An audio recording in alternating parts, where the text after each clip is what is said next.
Hello everyone, welcome to Smart Study Channel. So this is second part of Russian Revolution.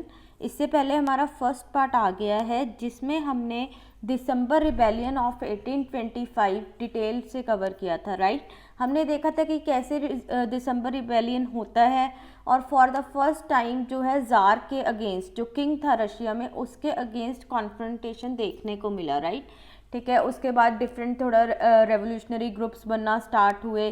ठीक है, groups जो बने उन्होंने जो है राइट्स की मांग की। ठीक है, और वो थोड़ा लिबरल व्यूज़ जो हैं रशिया में आने लगे थे। ठीक है, that we saw in our last video of MHI 2 series, जो हमारा इग्नू MA हिस्ट्री की सीरीज़ चल रही है मॉडर्न वर्ल्ड। ठीक है, तो अगर आपने वो लेक्चर नहीं देखा तो मैं रिकमेंड करूँगी इसको देखने से पहले आप उसको देख लें, क्योंकि एक बेस बन जाएगा आपका, फिर वहाँ से आप कंटिन्यू करें। ठीक है, और अगर आपने देखिए चैनल को अभी तक सब्सक्राइब नहीं किया या आप फर्स्ट टाइम इस चैनल पे आए हैं तो चैनल को सब्सक्राइब करें। ठीक है, मैं कॉन्टीन्यूसली ऐसी वीडियोस जो है अपलोड कर रही हूँ। इग्नू MA हिस्ट्री के लिए भी इम्पॉर्टेंट है, और इसके बिना आप कोई भी कॉम्पिटिटिव एग्ज़ाम देते हैं, ठीक है, हिस्ट्री उसमें बहुत इंपॉर्टेंट रहती है। ठीक है, स्टैटिक सब्जेक्ट इम्पॉर्टेंट है, तो आप जो है हमारे चैनल को सब्सक्राइब करें और फिर आपके लिए ये वीडियोस काफ़ी यूज़फुल रहेंगी। ठीक है, तो चलिए फिर स्टार्ट करते हैं आज का लेक्चर।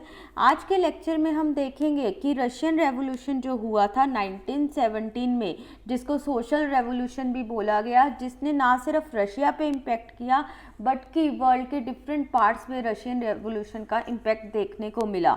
तो उसके लिए कौन से फैक्टर्स रिस्पॉन्सिबल थे, बेसिकली कौन से रीजंस थे, आज वो हम डिटेल में कवर करेंगे। ठीक है, तो अगर हम इग्नू की बात करते हैं MA हिस्ट्री की, तो वहाँ पे आपको ये क्वेश्चन भी आ सकता है कि discuss the reasons for the occurrence of Russian revolution, socialist revolution, Bolshevik revolution. ठीक है, आपको कुछ भी ऐसे जो है नेम्स वहाँ पे मिल सकते हैं, और ये 20 मार्क्स में आपको क्वेश्चन आने का काफ़ी ज़्यादा चांसेस है। तो चलिए फिर स्टार्ट करते हैं हम इस टॉपिक को, कॉजेज़ बिहाइंड रशियन रेवोल्यूशन। तो पहले एक बार आप थोड़ा ये ग्राफ फ्लो चार्ट देख लीजिए, डायग्राम। ठीक है, थोड़ा आपको आइडिया बैठ जाएगा हमने क्या बेसिकली डिस्कस करना है। तो first factor that was responsible for the Russian revolution is Russian labour class. Very important कि रशिया में लेबर क्लास इमर्ज हुई, और वो जो लेबर क्लास थी उसको कैसे एक्सप्लॉयटेशन फेस करना पड़ा। ठीक है, जिसके कारण जो है एक इम्पॉर्टेंट फैक्टर क्रिएट होता है बिहाइंड रशियन रेवोल्यूशन, वो हम डिटेल में देखेंगे इस टॉपिक में, सब टॉपिक में। ठीक है, उसके बाद सेकंड आता है ज़ारिज़म।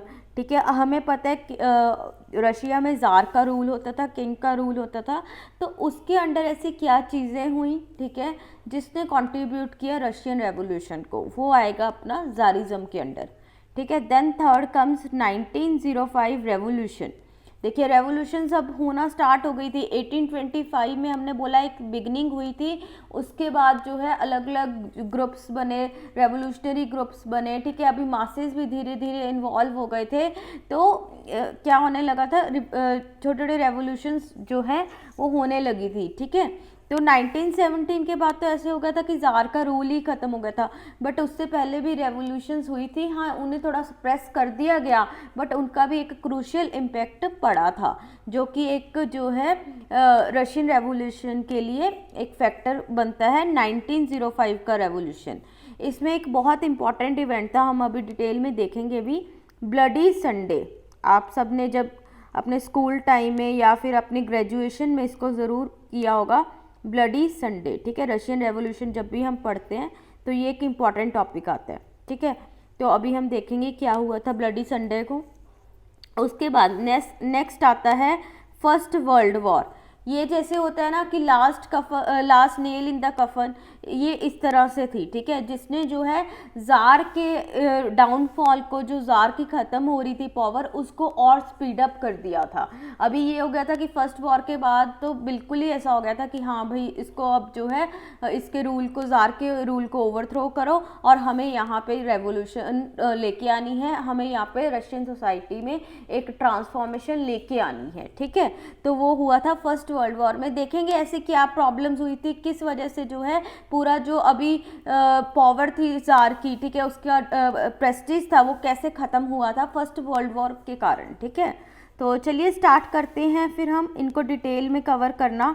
फर्स्ट अपना आता है Russian labour class, very important topic, ठीक है। सोशलिस्ट रेवोल्यूशन है तो यहाँ पे लेबर क्लास की, वर्किंग क्लास की तो बात करनी बनता ही है, ठीक है।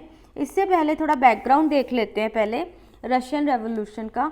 तो देखिए रशियन रेवोल्यूशन को जैसे हमने बात की कि रशियन रेवोल्यूशन को आप बॉल्शेविक रेवोल्यूशन भी बोल सकते हैं, अक्टूबर रेवोल्यूशन भी बोल सकते हैं। बॉल्शेविक रेवोल्यूशन क्यों बोला जाता है, बेसिकली देखिए जो रशियन डेमोक्रेटिक पार्टी थी, सोशलिस्ट डेमोक्रेटिक पार्टी, ठीक है, उसके बाद में जो है दो फैक्शंस हो जाती हैं।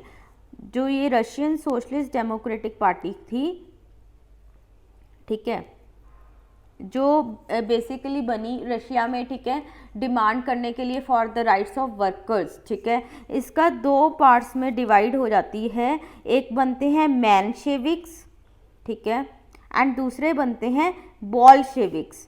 तो ये जो बॉल्शेविक्स थे, ये जो थे, इन्होंने ये रशियन रेवोल्यूशन किया था, जो ज़ार का रूल ख़त्म करना या फिर बाद में प्रोविजनल गवर्नमेंट को ओवरथ्रो किया, तो बॉल्शेविक्स ने किया था, इसीलिए इसको बॉल्शेविक रेवोल्यूशन बोला गया। बॉल्शेविक्स जो थे एक रेडिकल ज़्यादा थे, ठीक है, अगर आप कंपेयर करेंगे मेंशेविक से, ये ज़्यादा रेडिकल फॉर्म ऑफ कम्युनलिज्म, ठीक है, मार्क्सिज्म देखी जाती है। तो ये थोड़ा इनके जो मेथड्स थे वो रेडिकल थे, उसमें बिलीव करते थे, ये रेडिकलिज्म में, ठीक है। उसके बाद आता है, इसको अक्टूबर रेवोल्यूशन क्यों बोला जाता है, बिकॉज 1917 में, ठीक है, दो रेवोल्यूशंस होती हैं। पहले होती है फेब में एक रेवोल्यूशन जिसे हम फेब्रुअरी रेवोल्यूशन बोलते हैं। उसमें क्या हुआ था, जो ज़ार का रूल था किंग का, उसको ख़त्म कर दिया गया था, ठीक है। अभी किंग के रूल को ख़त्म किया कि हाँ भाई जाओ, ठीक है, अब तुम्हारी ज़रूरत नहीं, और एक यहाँ पे प्रोविज़नल गवर्नमेंट बनी गई। बट अब प्रोविज़नल गवर्नमेंट से भी ज़्यादा कुछ फ़ायदा नहीं हुआ। तो उसके बाद जब अक्टूबर में जो है इस प्रोविज़नल गवर्नमेंट के रूल को भी ख़त्म किया गया, और फाइनली जो पावर है वो आ गई थी बॉल्शेविक्स के हैंड्स में, ठीक है। तो इस तरह से दो जो है आपको फेजेस देखने मिलते हैं, February revolution and then October revolution जो फाइनल रेवोल्यूशन था, ठीक है। तो इस तरह से जो है रशियन रेवोल्यूशन होती है। अब हम देखेंगे कौन से फैक्टर्स जो थे उन्होंने वर्क किया। अब देखिए इतना बड़ा इम्पॉर्टेंट रेवोल्यूशन है, तो ये तो नहीं था कि हाँ एकदम से कुछ इशू हुआ बस हो गया। जैसे आप इंडिया में भी, हम इंडिया की हिस्ट्री पढ़ते हुए रिवॉल्ट ऑफ 1857 की बात करते हैं, ठीक है, मोस्ट इम्पॉर्टेंट इवेंट जो हमारा बिगनिंग में हुआ, ठीक है। तो उसके लिए भी आप देखेंगे कब से वो जो है कुछ फैक्टर्स कल्मिनेट होते हुए, ठीक है, एंड में जो एनफील्ड राइफल्स होती हैं उसने जो है एक मतलब ट्रिगर कर दिया था कि अब तो ख़त्म करो भाई। ऐसे ही इसमें बहुत सारे फैक्टर्स वर्कआउट करते गए, और एंड में जब फर्स्ट वर्ल्ड वॉर होता है उसने ये फाइनल बात कर दी कि हाँ अब जो है ज़ार का रूल यहाँ पे नहीं चलेगा, ठीक है। तो आइए देखते हैं रशियन लेबर क्लास जो हमारा फर्स्ट फैक्टर है, इससे रशियन लेबर क्लास ने कैसे जो है एक बेस क्रिएट करा। तो देखिए अब क्या था, पहले आप देखेंगे अगर, ठीक है, बिगनिंग ऑफ 19th सेंचुरी की अगर हम बात करें, उस टाइम तक क्या था, रशिया में एग्रीकल्चर वगैरह ज़्यादा डोमिनेटिंग था, ठीक है, और ये था कि वहाँ पे फ्यूडलिज्म वगैरह ऐसी चीज़ें थी। बट आप देखेंगे अगर वर्ल्ड में भी आप देखें इंडस्ट्रियल रेवोल्यूशन वगैरह हो गया था, इंडस्ट्री सेटअप हो रही थी, तो रशिया को भी अपनी इकोनॉमी जो है अच्छी करने के लिए इंडस्ट्रियलाइजेशन की तरफ जाना था, राइट। अब ठीक है, वो उनको अपना इकोनॉमिक डेवलपमेंट देखना था। तो वहाँ का जो ज़ार था अलेक्जेंड्रियन II, इसने कुछ रिफॉर्म्स स्टार्ट कर दिए during the late 19th century, ठीक है। अलेक्जेंड्रियन II ने क्या कहा कि अभी जो है हम भी इंडस्ट्रियलाइजेशन वगैरह यहाँ पे करेंगे, ठीक है। तो इंडस्ट्रियलाइजेशन स्टार्ट होगी रशिया में, बड़े बड़े इंडस्ट्रियल टाउन्स बन गए। इस तरह से जो वर्किंग क्लास थी, ठीक है, प्रोलेट्रिएट भी जिसको वर्ड बोला जाता है, वेरी इंपॉर्टेंट, ये आपको वर्ड जो है अपने आंसर में लिखना होगा, प्रोलेट्रिएट मतलब फैक्ट्री वर्कर्स, ठीक है। तो ये जो क्लास थी एक इम्पॉर्टेंट सोशल क्लास बन गई थी, क्योंकि अब जब इंडस्ट्रीज इंपॉर्टेंट है तो ये भी इंपॉर्टेंट है, यही कॉन्ट्रीब्यूट कर रहे हैं, राइट। इंडस्ट्रीज में काम तो सारे यही कर रहे हैं। तो क्या हुआ था, एक इनकी क्लास इंपॉर्टेंट बन गई, बट दूसरी साइड इनकी जो कंडीशन थी वर्किंग क्लास की या प्रोलेटरिएट क्लास की, वो बहुत ज़्यादा ही बहुत ज़्यादा आप कहेंगे बुरी कंडीशंस थी, इनकी जो लिविंग कंडीशंस थी। ऐसा क्यों था? एक्चुअली क्या हुआ था, अब जब इंडस्ट्रियलाइजेशन इतने रैपिड पेस पे होने लगी, ठीक है, इतने बड़े स्केल पे होने लगी और एग्रीकल्चर कहीं ना कहीं थोड़ा कम इम्पोर्टेंस होने लगी, तो लोग क्या थे, अपने विलेजेस से अभी सिटीज़ की तरफ, टाउन्स की तरफ मूव कर रहे थे, ठीक है, in search of jobs in factories. तो इतने ज़्यादा लोग वहाँ पे मूव कर गए, शहर जो थे, सिटीज़ थे, वो इतना अकोमोडेट कर नहीं पाए, ठीक है। जैसे आप देखेंगे इंडिया में भी अभी हम देख सकते हैं कि कोई भी आप सिटी लगा लीजिए, ठीक है, गुड़गांव लगा लीजिए, कोई भी आप सिटी लगा लीजिए, ये हैप-हैज़र्ड तरीके से जो है ये एक्सटेंड हो रहे हैं, ठीक है। बाहर आप देखेंगे, ठीक है, पुणे में आप देखेंगे स्लम एरियाज हैं, ठीक है, ऐसे गुड़गांव का एक्सटेंशन।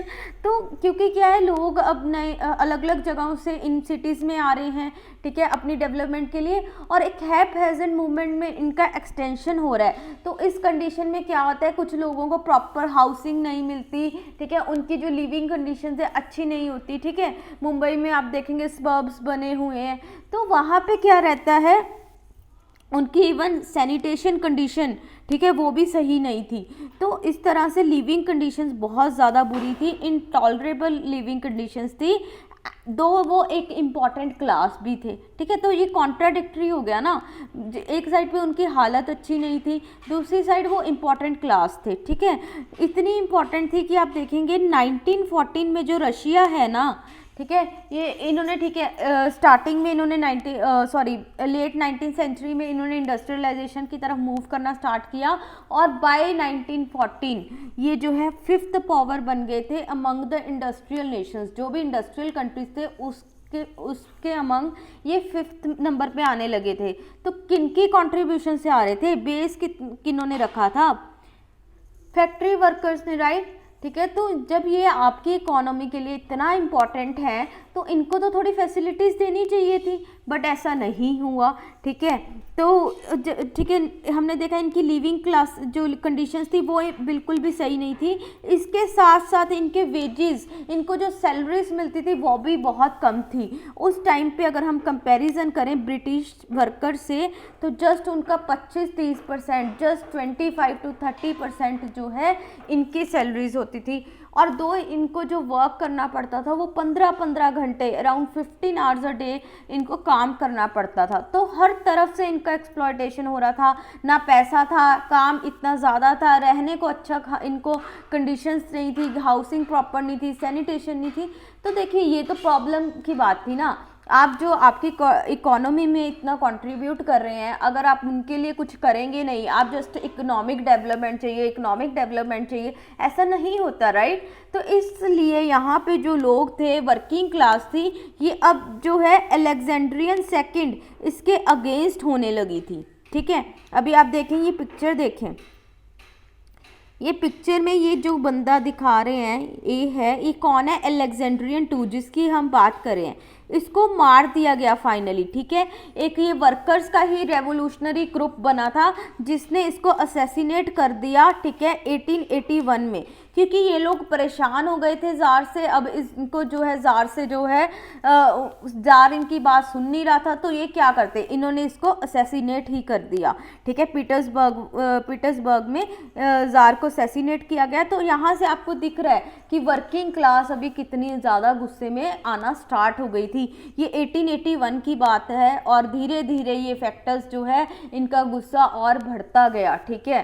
तो तब तक अब देखेंगे 1917 तक इतना था कि ये एक इम्पॉर्टेंट फैक्टर बन गई रशियन रेवोल्यूशन के लिए। तो वही हुआ कि ओवर द टाइम ये फैक्टर्स कल्मिनेट हो रहे थे, ठीक है।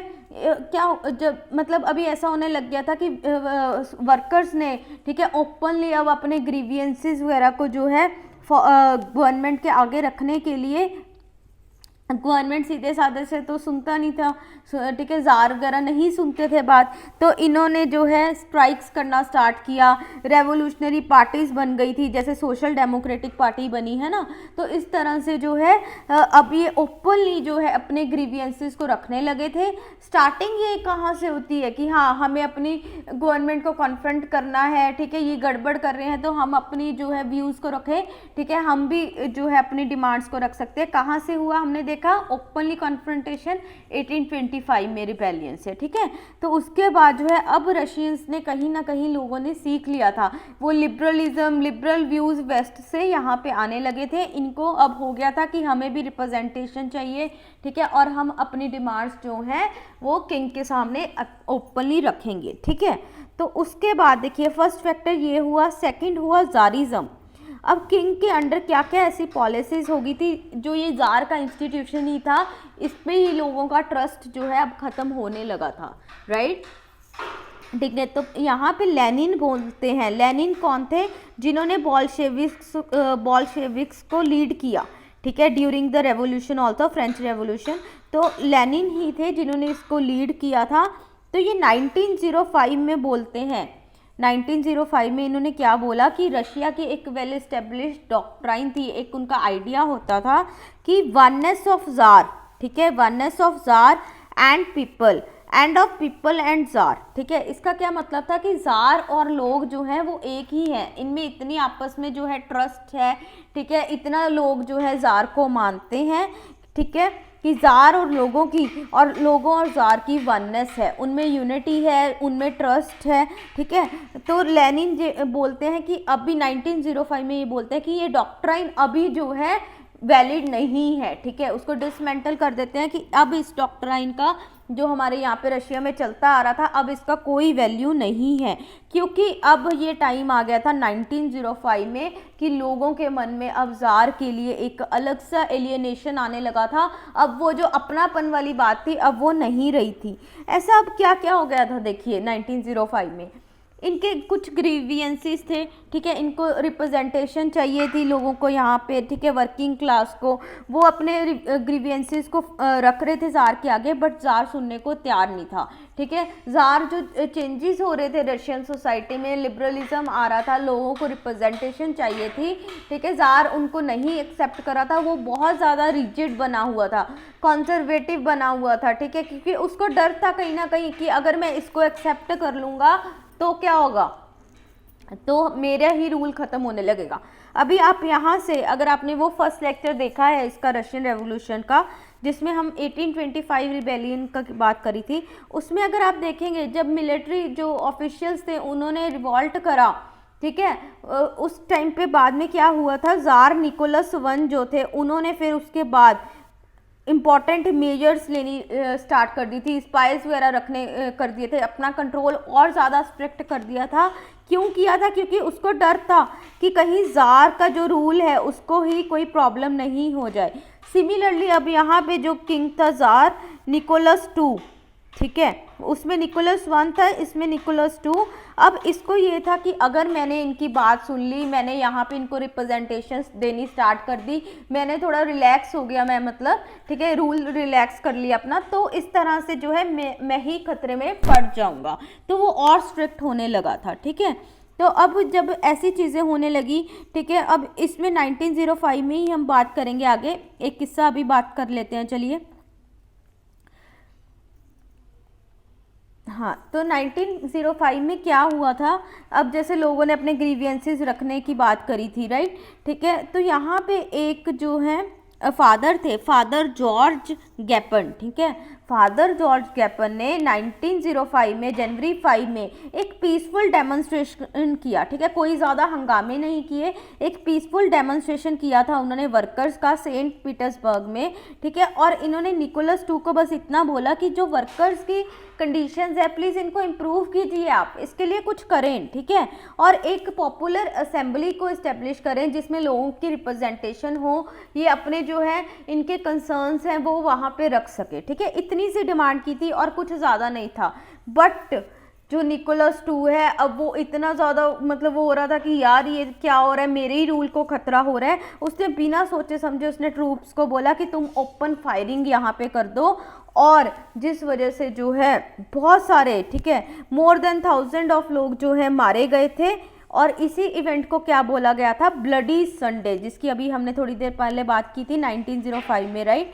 तो इस तरह से जार ने कुछ ऐसी ऐसी चीज़ें की, तभी लेनिन यहाँ पे 1905 में बोलते हैं कि अब जो वो बात थी, ठीक है, oneness of jar and people end of people and jar, वो अभी ख़त्म हो गई थी। अभी लोग जो हैं जार को बिल्कुल भी अपना मतलब नहीं मान रहे थे। पहले क्या था, वो प्रोटेक्टर की तरह, फादर की तरह ट्रीट करते थे, अब वो चीज़ें नहीं रही थी यहाँ पे, ठीक है। क्योंकि एक पीसफुल डेमोन्स्ट्रेशन पे आप अगर ओपन फायरिंग करवा रहे हैं तो मतलब क्या ही ट्रस्ट रहेगा लोगों का, राइट। फिर उसके बाद ये जो ग्रीवेंसेस थे, यही ग्रीवेंसेस आगे बढ़ के जब वर्ल्ड वॉर 1 होता है तब और ज़्यादा बढ़ जाते हैं और फाइनली ज़ार की पावर ख़त्म होती है, ठीक है। तो इस तरह से अभी हम देखेंगे वर्ल्ड वॉर 1 के टाइम भी ज़ार ने कुछ ऐसे डिसीजंस लिए थे कि लोगों का जो थोड़ा बहुत बचा कुचा उस पर ट्रस्ट था वो भी ख़त्म हो जाता है, ठीक है। तो चलिए हम आगे अभी चलते हैं, नेक्स्ट हमारा फैक्टर देखते हैं। ये है निकोलस टू, ठीक है, जिसकी अभी हम बात कर रहे थे, आप देख सकते हैं। उसके बाद रिबेलियन ऑफ 1905, जैसे हमने अभी डिस्कस किया, बेसिकली जो नॉन नोबल क्लास थी वो बोल रही थी कि हाँ जो है तुम वर्कर्स की कंडीशंस को इम्प्रूव करो, वो बहुत बुरी तरह से अपनी लाइफ स्पेंड कर रहे हैं। बट निकोलस टू ने उनकी बिल्कुल भी कोई बात नहीं सुनी, ओपन फायरिंग करवा दी, और जिस वजह से जो है लोग अभी बहुत ज़्यादा गुस्सा हो रहे थे कि तुम अपने ही लोगों पर ऐसा कैसे करवा सकते हो, राइट, ठीक है। और इसके साथ साथ अभी जैसे पहले क्या हुआ था 1905 में, आप देखेंगे रशिया और जापान के बीच में वॉर्स हो रही थी, ठीक है, मंचूरिया वाला, सेंट आर्थर पोर्ट को लेके, ऐसे कुछ एरियाज को लेके, और यहाँ पे भी रशिया जो है वो हार जाता है, ठीक है। तो हर तरफ से रशिया जो है अभी प्रॉब्लम्स में था। फिर ये ब्लडी संडे का इवेंट हो गया, ठीक है, इसने पूरी तरह जो है अभी ज़ार की इमेज को डिस्ट्रॉय करा था, ठीक है। इसीलिए जो 1905 का रिबेलियन हुआ, इसको एक ड्रेस रिहर्सल की तरह देखा जाता है फॉर द रशियन रेवोल्यूशन, ठीक है। तो जैसे हम कोई भी कंपटीशन होता है, फाइनल जब कंपटीशन होता है ना, हमारा कुछ इवेंट होता है, उससे पहले हम एक रिहर्सल करते हैं, ठीक है। तो इसको एक रिहर्सल की तरह देखा गया। फाइनल इवेंट कौन सा हुआ, 1917 का रेवोल्यूशन, ठीक है। तो बेसिकली अब ज़ार की इमेज डिस्ट्रॉय हुई। इसके साथ साथ क्या हुआ, अब रेवोल्यूशन के बाद 1900 रेवोल्यूशन के बाद डूमा बना, ठीक है। डूमा का क्या था, एक लेजिस्लेचर बना, ठीक है, जिसमें लोगों को जो लिबरल्स थे, ठीक है, उनको अब जो है डोमिनेशन थी उनकी, और वो लिबरल्स अभी बोलते थे कि हमें भाई और ज़्यादा यहाँ पे पॉलिटिकल राइट्स चाहिए, पॉलिटिकल फ्रीडम चाहिए। ये जो ऑटोक्रेटिक ज़ार है अब हम इससे परेशान हो गए हैं, ठीक है। और पहले क्या होता था, ये जो इंटेलेक्चुअल लोग होते थे, मिडिल क्लास मतलब इंटेलेक्चुअल पढ़े लिखे, ठीक है, एजुकेटेड लोग थे, वो ही पार्टिसिपेट कर रहे थे। बट अभी 1905 की रेवोल्यूशन के बाद मासेस भी जब आ गए थे, ठीक है, वो भी अब ज़ार के सामने जो है अपनी बातें खुल के रखने लगे थे, ठीक है। वो भी जो है इसमें जो इनकी डिमांड्स थी फॉर लोकल ऑटोनॉमी, ठीक है, डिमांड्स ऑफ लोकल ऑटोनॉमी, इसमें अब जो है मासेस भी पार्टिसिपेट कर रहे थे। तो देखिए इंडिया की तरह ही हुआ था पहले, हमारे इंडिया में भी अगर आप देखें मिडिल क्लास थी, ठीक है, एजुकेटेड, एक मिडिल क्लास इंटेलिजेंसिया था, एजुकेटेड क्लास थी, उन्होंने लोगों को अवेयर किया, और बाद में गांधी जी के टाइम पे, ठीक है, मास मूवमेंट्स होने लगी थी। तो यहाँ पे भी एक ऐसा था कि पहले, ठीक है, रशियन इंटेलेक्चुअल्स थे, हम देखेंगे उनका भी क्या रोल रहता है। तो रशियन इंटेलेक्चुअल्स होते थे जो लिबरल व्यूज़ रखते थे, उन्होंने ज़ार के अगेंस्ट बातें करनी स्टार्ट की थी, बट धीरे धीरे मासेस भी इन्वॉल्व हुए थे यहाँ पे। और 1905 के बाद अच्छे से ये हुआ कि हाँ मासेस ने पार्टिसिपेट करना स्टार्ट कर दिया, ठीक है। नेक्स्ट हमारा फैक्टर आता है फर्स्ट वर्ल्ड वॉर, जो हमने बोला कि हाँ लास्ट मेजर इवेंट था जिसने जो है ज़ार की पावर अभी कम्प्लीटली डिस्ट्रॉय कर दी थी। That was final blow to the rule of tsar, ठीक है।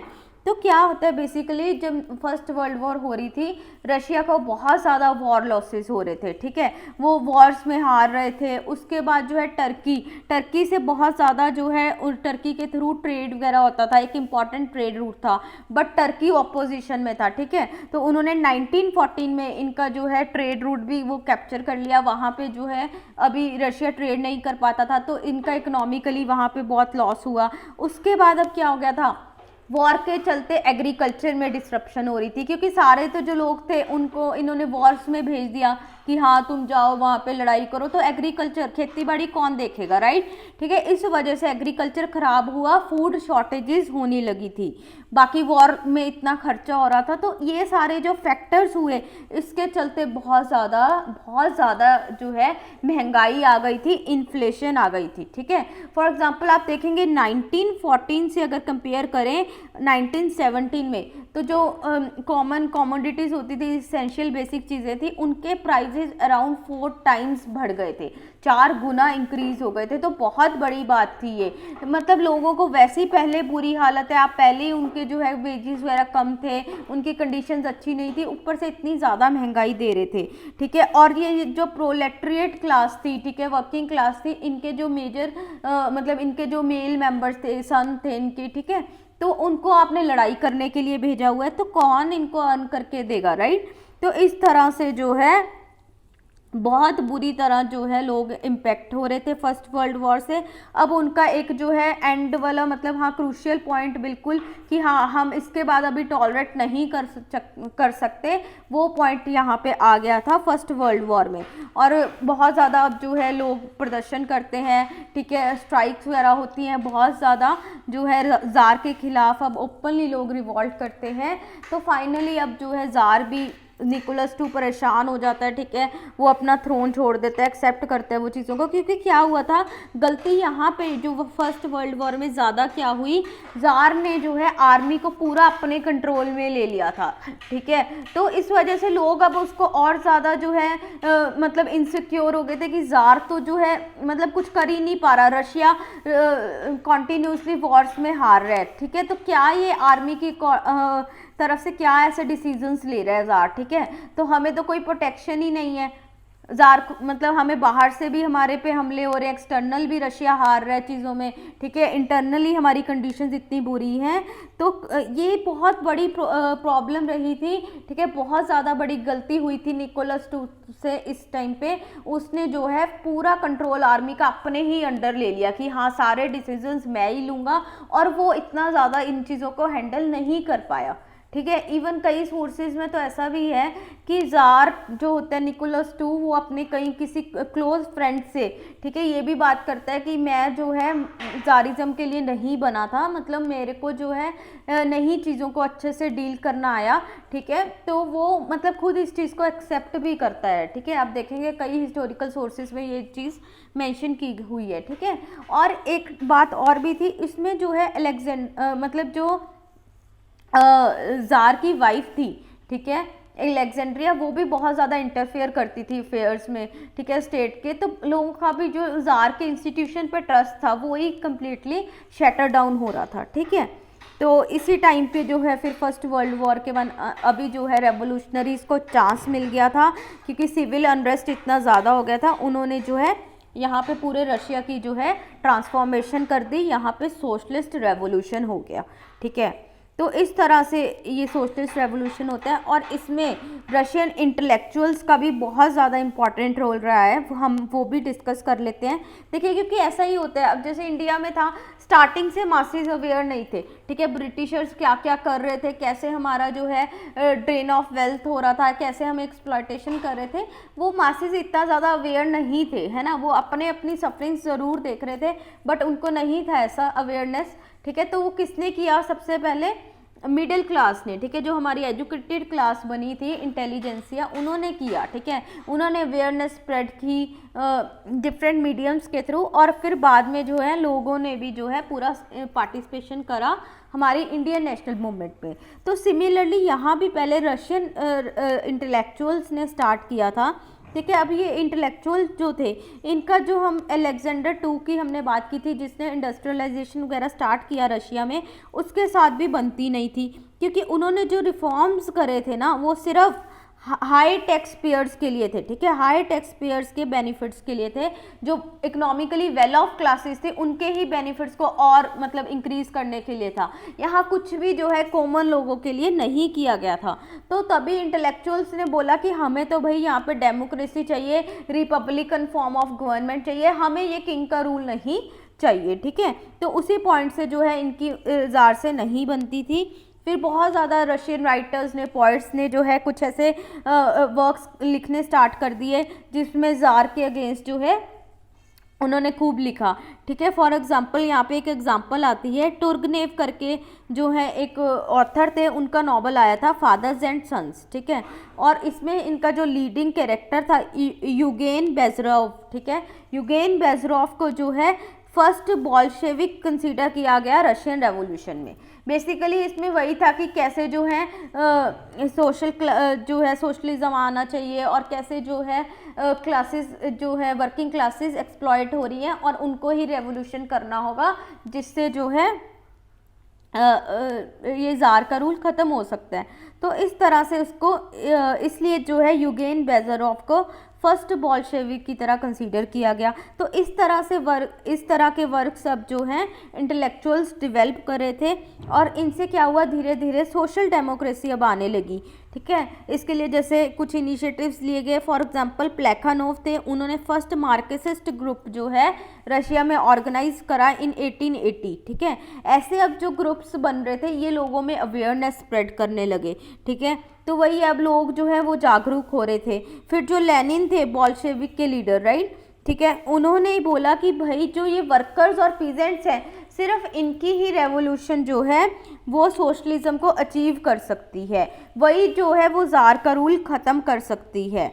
ठीक है, और जब रेवोल्यूशन हो जाता है 1905 का, उसके बाद भी जो लियोन ट्रॉट्स्की थे, उन्होंने ये बोला कि फ्रेंच रेवोल्यूशन की तरह नहीं होगा कि कैपिटलिस्ट क्लास भी जो है मतलब वो आगे आएगी एब्सोल्यूटिज्म के अगेंस्ट की। उनको क्योंकि डर था वहाँ पे कि कहीं हमारा जो है नुकसान नहीं हो, तो कहीं ना कहीं कैपिटलिस्ट क्लास वहाँ पे इनिशिएटिव लेती है फ्रेंच रेवोल्यूशन में।